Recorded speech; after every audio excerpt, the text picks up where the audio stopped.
Hello everybody and welcome to my Survivor tier list for the anniversary update. First, I want to make it clear to play whoever you want. You can get good runs on any Survivor and this tier list reflects that by ranking them based on their consistency at getting good runs and not their overall power. Second, I am not including the Heretic in this list for two reasons. Number one, the Heretic is a transformation you receive and not a Survivor you can always choose to play, unless you have a suspiciously large amount of blue donuts. And two, Heretic's abilities are just the 4 Lunar Heresy items, which you can obtain on any Survivor. I don't consider the passive health degen and triple hop to be enough to warrant the Heretic as a separate Survivor. Finally, if you're looking for in-depth information on playing a given Survivor or want to know the best skills to use, check out the links in the description below for my character guides, playlist, and best loadouts video. Alright, let's begin here at the bottom in low consistency, starting with the Artificer. Over time, every Survivor has received changes that have either helped them more in the early game or received just flat out buffs that help them over the entirety of a run. Artificer is the one exception. Simply put, she just cannot keep up with the boosts other Survivors have received. She's basically been the same Survivor since the game first released way back in 2019, and as I said, much has changed since then. Too much for the old Elemental Mage to adapt. You'll still feel the power of getting some crit, ATGs, and wedding bands early on with her, but that's about where the power fantasy ends. Anything less than that and she starts hurting. Let's move on now to medium consistency, starting with Acrid. Like the Artificer, Acrid plays the same now as he did upon his initial release. The difference is that his kit is better suited for more consistent runs. Poison Doggo is down here in mid tier because aside from his absolutely fantastic long-term damage for both single target and AoE, his inability to quickly deal with threats is and always has been his downfall. Also, it doesn't help that he can't utilize proc chains nearly as well as the other Survivors due to his primary attack being a melee ability. Poison's max HP absolutely helps you when your loot is below average, but once you reach stage 4, 5, and especially the second loop of your run, there are far too many threats to rely on Poison taking them all down before being overwhelmed. Next, Commando. The buff to Commando's primary attack has proven quite impactful to his consistency, enough to bump him up from low to medium. Phase Blast is still the go-to when taking down large threats quickly, and the choice between frag and suppressive is dictated by the length of run you're looking for, short or long, respectively. The double tap buff feels very nice and helps you move from target to target just that little bit faster early on, equating to better runs overall. Next, Engineer. Engineer hasn't been touched by a balance pass in a while, and for good reason. He's pretty darn balanced. The reason he's here in mid tier is simply due to his lack of mobility. There are many a time where Engineer runs are met with an untimely end because RNGs forgot to bless you with a Quail or a Hopu Feather by stage 4. Without decent damage, your turrets exist solely to be bullet sponges. Without mobility, you may as well join them. And without both, you're just dead. Finally, Mercenary. The best way I can explain the Mercenary's consistency is that it feels like you have to put in so much more effort to reap the same benefits as the better Survivors do, but without that level of effort. There's not enough reward for the risk. If you've seen my best loadouts video, you'd know that I recommend to use whichever skills you feel like, and that's because the previous statement is true no matter which loadout you run. You can get some nasty resets by taking his alternate utility, but you lose out on 2 extra dashes, and more importantly, 2 extra sets of iframes to deal with the groups of enemies you'll be attempting to reset off of. You can take his alternate special to have some ranged capability and again more resets, but you're losing iframes yet again while retaining a largely melee-based playstyle at the same time. You can go pure default Mercenary, but you'll cry when you're greeted by a pair of blazing brass contraptions immediately after teleporting into stage 5. That's Mercenary in a nutshell. He's fun as heck to play and absolutely has the highest skill cap of any Survivor by a mile, but why bother putting in the time and effort just to compete with what other Survivors can already do? Let's move on now to medium high tier. These are the Survivors whose consistency is better than the average bunch, but not quite high enough to be the top dogs, starting with Bandit. As much fun as I have playing Bandit, he is lacking in a couple critical areas that ultimately prevent him from being top tier. First, his primary attack. It's great for bursting down smaller foes, but just okay at taking down the tankier ones. It does start to feel better once you get some attack speed going, but you still have the issues of massive bloom if you don't control your rate of fire, and last time I checked, controlling fire gets harder with more attack speed. The other issue is his lack of AoE. Normally, AoE is not a huge deal on anyone, as in the early game, picking up just one gasoline, ukulele, or will-o'-the-wisp solves all issues, and as time goes on, your overwhelming single target damage plows through things fast enough to not need any AoE in the first place. The thing is, all other Survivors have either a consistent primary or an AoE ability built in. The Bando has neither. Yes, taking his default secondary does get a bit of AoE, which is the entire reason why I recommend it, but it's melee range. The AoE we're talking about needs to be not melee range in order to do anything effective past stage 4. Bandit is still absolutely a strong Survivor, just not strong enough to be at the top. Next, Captain. Captain has everything you want in the early game. Single target, AoE, and utility that that speeds up your farming. Unless you don't take the hacky beacons, but in that case, what are you even doing in the first place? Everything that is, except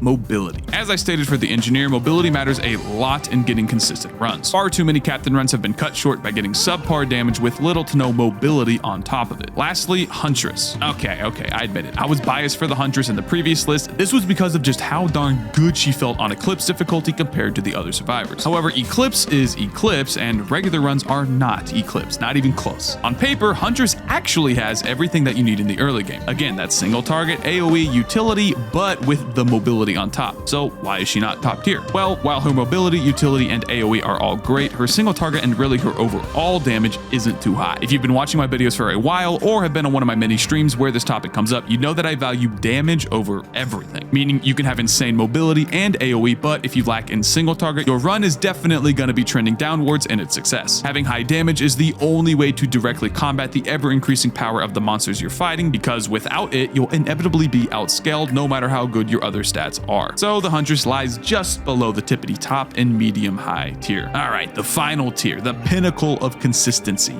High tier. First, the loader. You just punch stuff. It really is that simple to get a good loader run. The chances of reaching the second loop and not having at least one fire or ice band, one ATG, or a few stacks of focus crystals, pairs of crit, etc. is next to impossible. And before that point, the loader obliterates everything in sight without a care in the world. An often overlooked component of this is her barrier passive. It's the sole reason why she's able to wail on things in melee range with her primary while waiting for her cooldowns to come back up, while the other melee survivors, accurate and mercenary, cannot do that. Next, multi. Robot mains rejoice as your time has finally come. Double rebar is definitely not a gimmick, as was my stance in the last tier list. It was before I played Eclipse, okay? And despite its nerf on this patch, it is still incredibly strong. So strong that as soon as you get a single syringe, it's all the way back up to full power. Multi's new special was also very close in power to double rebar, and with that level of flexibility, there is simply no other spot for multi than here at the top. Finally, Rex.